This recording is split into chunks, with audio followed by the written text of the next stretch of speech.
A productive day for the fluffy toddler. Today, as always, the fathers and daughters' voices echoed throughout the Bunt household in the small beast man village. No. Don't say that, Maya. Don't you want to play with Papa? No, Maya. When Joseph heard his beloved daughter declare that so clearly, his triangular ears drooped down pathetically.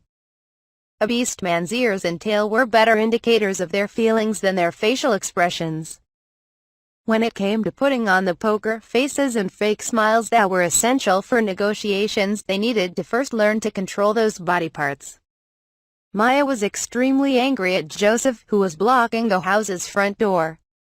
When it came down to it, Maya was more of a daddy's girl, so she definitely didn't hate Joseph. But she wasn't feeling that way right now because she was looking forward to her daily walk. She had no interest in playing with her father. Ma. Joseph still wasn't giving up, so Maya resorted to force. She ducked down, made herself compact, and ran as fast as she could. Thanks to her father's figure, he had a large blind spot directly beneath him. To be blunt, his belly obviously got in the way. Joseph could move quicker than you may guess from looking at him, but his maneuverability was no match for that of a pure beastman giving her all. The beastman's maneuverability was high to begin with, and that was even truer of their agility. Even though she was still just a toddler, Maya was well aware of that. The child slipped between Joseph's legs and started rolling. A moment later, she stood up and pitter-pattered off on her walk. And Maya. She didn't even turn back to look at her lonely father. This was an everyday occurrence though, so that was understandable. The extent of Maya's habitat, her world, was limited to the Beastman village. The outside of the village was also outside of her territory, so she didn't think of trying to leave. Despite what they may say, Joseph and Jude allowed their young daughter to walk around on her own precisely because they knew that. To them, this small village was like their own backyard. Maya had her own unique way of going on a walk. She wasn't limited to just the beaten paths. What was nothing more than a gap in a wall of wood to an adult made for a fine tunnel for little Maya. After passing under some shrubbery, she used the spots hardened by the adult's footprints as a path. It was then that she saw a lizard darting along, its tail waggling back and forth as it went. Her eyes sparkled. Whizzer! She reached out without hesitation. The lizard dodged smoothly, having no intention of being so easily caught. It also still had the option of detaching its own tail as a last resort. Whizzer! Maya's route shifted as she chased after the fleeing reptile. Beastmen had nearly the same lifespan as humans, and the two races had a similar sense of values, so they made for good neighbors. Their birth rate wasn't low either, so they had many children. This village may have been small, but you could still see a number of children playing throughout it. Their ages varied, but considering the size of the village, they were lucky to have someone to play with. But he didn't feel that way at all. A small boy, his white fur coated in mud, looked up at the other children surrounding him and bit his lower lip in frustration. This clan living on the outskirts of Laban tended to value individuals based on their abilities even more so than other beastmen. The favoritism wasn't based on pedigree or social status, just personal opinion. And so this boy, who was the smallest and weakest of the children, was considered the lowest ranked by the other kids. By the way, though Joseph's physical abilities fell short of the other villagers, his rank in the village hierarchy wasn't low. Having inherited the Tislo bloodline, he was an expert at healing and support magic despite how he looked. Magic users were uncommon in general, so it was rare for such a small village to have one, and since he was so capable, that made him all the more highly valued. A village like Tislo, where nearly half the villagers were magic users, was outside of the norm. The boy was frustrated at the older boys surrounding him, shoving him around, and then finally laughing at him when he fell in the mud, but he didn't have the size or strength to do anything about it. His vision grew blurry, but thanks to his pride, he held himself back from crying in front of the others. That was when she appeared. The face of a girl with fluffy black fur popped out of a nearby bush. Maya tilted her head at the number of boys now standing in front of her. She saw a white-furred boy a little older than her on the ground and covered in mud, surrounded by 3 even older boys. Hurt. Hurt. What do you want, Squirt? Get out of here. Yeah, you're in the way. The older boys spat at Maya and waved her off. That made her mad. She seemed quite unhappy about how they were treating her. No, she said clearly, her fluffy fur now standing on end. The boys were a bit surprised. They'd clearly never even considered the possibility of the younger child fighting back. Not caring about what the boys were thinking, Maya started moving. Which is to say, she charged right at them. Gah!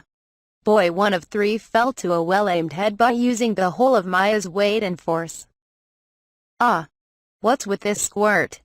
Boys 2 of 3 and 3 of 3 cried out, but Maya simply shook her baby bloomers covered bottom from side to side, her short tail wagging all the while. There was no meaning behind what she was doing. But it seemed clear that she was making light of the boys, as if saying, "Bring it on, underlings." She was just a toddler, though, so she may not have been thinking anything at all. Angered by this provocation, the 2 boys forgot the difference in age and size and tried to grab for her, but Maya easily and agilely dodged their grasps. Her father Joseph was acknowledged by those around him as a first-rate warrior, and Maya had been getting the better of him day in and day out. She'd inherited much from the abnormal Tislo clan. Maya flew into the air with a leap that surprised even the boys' beastmen themselves, and added in a twist when launching her attack. It wasn't a splendid roundhouse kick, but boy 2 of 3 was knocked to the ground by a blow from her bloomers. A killer hip attack. Boy 3 of 3, the last one standing, took a step back, preparing to flee. He had at last realized the being before him was not the mere toddler she appeared to be. Ah! Even though her opponent had lost his fighting spirit, that was none of Maya's concern. She was simply passing her divine judgment on the fools who dared to see her as beneath them. Amazing, seeing the 3 boys who had bullied him all sprawled on the ground, the white-furred boy sat in wide-eyed astonishment. "She's such a cute and tiny little girl," he whispered, and the girls stared straight at him, their eyes meeting. The boy felt his cheeks flushing red. Then his view was filled with her bloomers. This brief love was crushed by a hip attack before it could even begin. Maya returned home in a good mood, having satisfied her hunting instincts and gotten in some nice exercise. She'd found all 4 boys she left behind, their tails pathetically curled between their legs, to be beneath her and not even worthy of consideration. It was an inadvertently cruel judgment. After this, the relationship between the 4 boys more or less improved. There was a strange solidarity between them from all having been wiped out by a single toddler girl. "Oh, you're back, Maya," You'd called out to her daughter, who had popped up at some point and was now using a stick to draw a bunch of circles on the ground in front of the house. "Yup, Maya." Joseph's drooped ears shot straight up and now pointed towards the sky. "Welcome home, Maya. Did anything happen?" Maya replied immediately with a smile. Nope. To her, it had been an incredibly ordinary outing, with nothing that was worth mentioning. As they talked, the number of circles scratched into the ground had been growing. "What are you drawing, Maya?" "Wadia, Maya." Apparently, the circles all added up to make faces. Hearing his beloved daughter give the name of the big sister she was so fond of as she pointed to the bigger cluster of circles, Joseph gave a strained smile. "What about Papa, Maya?" "Nope, nope." "Where's Papa?" "No Papa." Maya gave a single glance to her father, who was on the verge of tears, then soon returned her attention to her task. She still frequently thought back on the big sister she loved so much. She smelled good and was warm and helped calm Maya down. Her big sister was very, very kind. She was a precious addition to Maya's world. Maya didn't have even the slightest doubt that her precious big sister would come to see her again. She didn't have a reason for that trust, but Maya had no need for such trivial things. "Wadia, Maya," together. Having drawn 2 big circles for their smiles, Maya broke out in a grin of a complete satisfaction. Bonus short stories. The Little Girl's First Errand. Latina's heading out. Take care. Right. With that lively exchange, Latina left the dancing ocelot, the pair who was seeing her off waving to her as she left. Rita said to Kenneth, "I wonder if she'll be okay. Is it still too soon to send her on an errand?" "She'll be fine. For starters, not all people were virtuous, but on top of that, this town had a large influx of outsiders coming and going, so it was dangerous for a small child to walk about and shop by themselves." However, seeing it as an important experience, Kenneth asked Latina to go to a shop they always visited together and purchase a slab of butter as her first errand. Therefore, Rita's concerns were only natural, but the weather sure is nice. "I think we'll go for a bit of a walk." Kenneth pointed silently at the back of the young man who said that unnatural, unprompted line before leaving the shop. As expected, the doting idiot had made a move. Latina's two platinum pigtails swayed as she pitter-pattered along, and she seemed to be enjoying herself. She was quite glad that Kenneth was relying on her to get a job done. Even her walk was adorable. You could even say that a kidnapper or some other sort of criminal couldn't help but set their eyes on her. After all, she was just too cute. Still, if anyone were to lay a hand on her, they'd see her in full and vivid detail. Even if they didn't lay a hand on her, they'd better be prepared to meet a fitting fate if they so much as looked at her suspiciously. As Dale thought such dangerous things while keeping his eyes fixed on Latina from the shadows. He himself was the perfect picture of suspicious. He looked so suspect that the people walking along the path detoured around him, but he paid that no heed. Latina was small enough that she could easily disappear behind the adults surrounding her. Dale lost sight of her in the split second that one such adult passed by. In a panic, he leapt out of hiding. The next instant, he leapt right back. Ants. He spotted her again as she crouched down and excitedly watched the ground. Down so low, she was paying no attention to the adults around her, carefully observing small flowers and insects. Apparently, her focus was currently on a procession of ants. Still squatting, she shuffled to the side, checking where the line was heading. After watching for a while, she nodded a few times and then stood up, seemingly satisfied.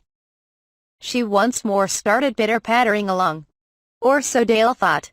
But the next moment, she broke out in a sprint. Wah! Dale hurried after her, completely flustered.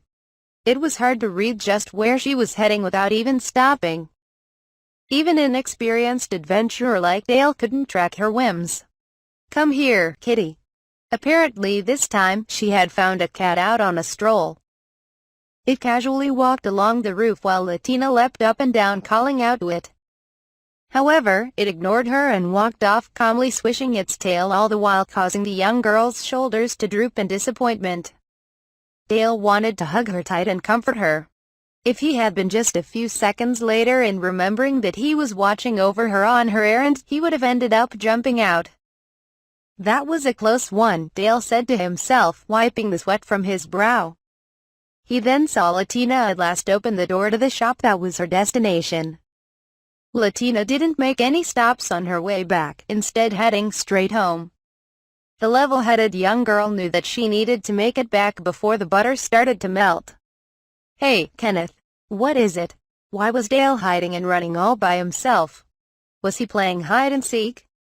Hearing Latina ask that, Rita cracked up while Kenneth couldn't hold himself back and a peef escaped his mouth. Not understanding that reaction from the two adults, Latina tilted her head. The girl, the belly, and the toddler. In the Beastman village, Latina stared straight at the prominent belly of Dale's relative, Joseph. "What is it?" Joseph asked. "It's nothing," she responded. Even so, her gaze remained fixed in the same spot. She lived in the Dancing Ocelot, and the old men who gathered there were all the sort who could handle serious physical labor and had the bodies to prove it. She didn't have a chance to touch a potbelly like Joseph's very often.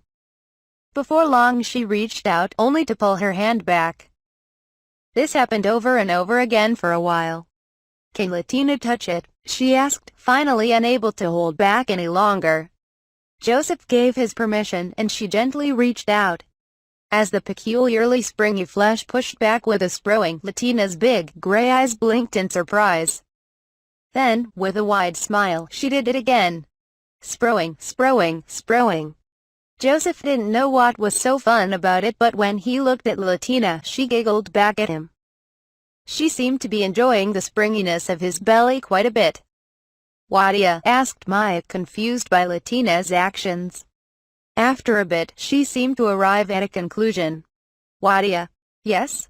With a fearless expression that seemed to say, "Here I go," Maya approached at a run and then took a high-flying leap.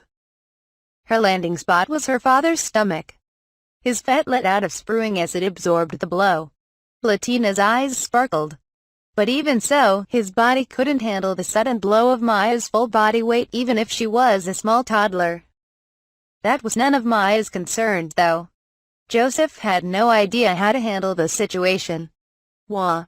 Dale had scooped up Latina from behind and stared menacingly at Joseph. Apparently, the adventurer didn't care for having Latina's attention stolen away.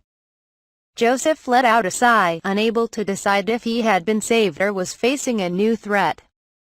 The girl, the son, and the father. In the settlement known as Tislow, the duties of the acting clan leader, Randolph, were vast. One day, when he finished one of those duties, looking over the business of their primary export magical devices, he gave a big stretch. He felt like his whole body was creaking. HRMPH. Thinking on it, Randolph had been doing nothing but desk work as of late. The last time he got any real, proper exercise was when he'd gone to greet his son, who had come home for the first time in a while. Right. With a single nod, he grabbed his favorite sword from the corner of the room and left the mansion. Papa Randolph. Outside, he found the young girl who was visiting along with his son playing all alone. She looked up at Randolph with her big, gray eyes. Her gaze stopped on the blade in his hand, and her eyes grew wide. "That's a big sword." "Really? It's a bit like Dale's, but yours is much bigger." Now that she mentioned it, Randolph realized that was true. It seemed that Latina had good observational skills. "It's dangerous, so don't get near me." "Right." The young girl decided to watch as Randolph swung the sword about to work out his rusty body. She sat down at a distance and stared. He tried not to pay her any mind, but sure enough, thanks to his little spectator, he ended up wanting to show off. It turned into a more proper bit of training than he'd initially intended. "The way you use your sword looks a lot like how Dale does." "You can tell." "Yeah? Dale practices with his sword a lot at the Ocelot. It's really similar to how you do it," she said with a smile. This was shortly after Randolph had put down his sword and wiped off his sweat. He was truly impressed at the young girl's powers of observation. "It's because I'm the one who taught him how to use a sword." "Really? Yeah? I see, so you can tell at a glance." "Yup. The customers at the shop say Dale is really strong." "Are you strong, too?" "I was stronger than he was back when he left here." "That's amazing." Unsurprisingly, this earnest praise put him in a good mood. His son had lived through countless deadly battles after leaving the village, so Randolph didn't think he could beat him now. Even so, he still wanted to make himself look good. It may have been only natural that Dale ended up spoiling this girl. After all, he'd taken after Randolph, who worried about things like his self-image. Dale had come to check what was going on when he heard a cheer coming from Latina from the front lawn. He found a sight he hadn't expected, and he wasn't quite sure how to react. "What's up?" "That's my line." His father wore a solemn expression even as the young girl clung tight to his head. Dale had no idea what was going on. "Dale, it's so high." "Yeah, well, that's true." The stout Randolph had managed to support the young girl riding on his shoulders without staggering at all. "Dale." "What is it?" "Lately I've been thinking that your mother and I should have kept trying until you ended up with a little sister," Randolph quietly stated, still wearing the same serious look. "I've really got no idea how to respond to a statement like that from my father," Dale replied, his voice raising an octave. Latina, still on Randolph's shoulders, tilted her head at this exchange. "What's wrong, Dale?" "GHK. Well, you see." "Don't explain it to her," Dale yelled. His father tended to march to the beat of his own drum. Randolph nodded to himself in satisfaction, feeling grateful that he'd had the chance to meet this cute little girl, as well for the humorous exchange at his son's expense. The grandmother, the flower viewing, and memories. While they were staying in Dale's home village of Tislow, Latina spent quite a bit of time with his grandmother, Wendilgard. She seemed to be even more affectionate towards Latina than she was towards her own grandson, and her love for the girl rivaled even that of the doting idiots. "Oh, yeah? We saw a lot of pretty flowers on the way here," Latina said, recounting her travels. I see. Well then, shall we have a flower viewing tomorrow while eating lunch?" Granny Wen responded with a smile. As promised, Granny Wen ended up taking Latina into the mountains the following day. As this land was deep in the mountains, seasons were late to arrive, so spring was only just starting. After walking with light footsteps up the hilly road for a while, Granny Wen at last stopped at their destination. Amidst the light green vegetation stood a large tree blooming splendidly in pale pink flowers. The sunlight streamed through the gaps between the trees, creating a warm, sunny spot. "Woo!" Latina exclaimed joyfully, her platinum hair swaying. Showing no sign of tiring, she rushed over to the tree, spread out her arms, and spun around. "From that reaction, it seems like it was truly worth having brought you here," said Granny Wen, sounding satisfied. She had already plunked down onto the ground. She took her pipe out of her breast pocket and started puffing away. Latina hasn't seen people smoke like that very often. It's pretty rare for this country. Granny Wen let out a hearty laugh and held out her pipe for Latina to see. There was an elaborate engraving at its head. "Flowers? That's right. It doesn't suit me, right?" "That's not true at all. It's pretty. My husband made this for me.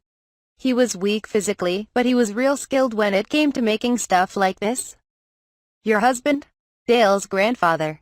"That's right. What sort of person was he?" Granny Wen responded by letting out a puff of smoke and looking up at the sky. Light pink flower petals danced through the air in front of that beautiful blue backdrop. Remembering how her husband had once sat by her side and admired this scenery, she naturally broke out in a grin. "Are you admiring such refined scenery where you are?" After muttering that, Wendilgard considered pulling out a bottle of alcohol and furrowed her brow. She looked back on her memories of him. Well, he was a fine man in his own way. "That's how I ended up asking about your grandfather, Dale." It had become something of a daily routine for Latina to tell Dale about her day when night rolled around. "My late grandfather." His grandfather had died when Dale was still young, so he remembered him as someone who could do anything. Dale had grown so skilled at swordsmanship in this land that specialized in the use of the bow because he'd been diligently taught the basics by his grandfather, as well as his father who had studied under the man. His grandfather was also apparently quite skilled at paperwork and supplemented his lively grandmother's weak points. Not only that, but he'd also tutored Dale's father in accounting, mathematics, and all sorts of other things, making him something of a legend. Dale had never heard any of the other villagers speak ill of the man either, even though he was originally an outsider who had married into the village. He had seemingly been quite the man of character. The only thing Dale couldn't understand was, no, it may have been precisely because he was that sort of person that he married my grandmother. Dale muttered with a sigh in astonishment. Latina said, tilting her head.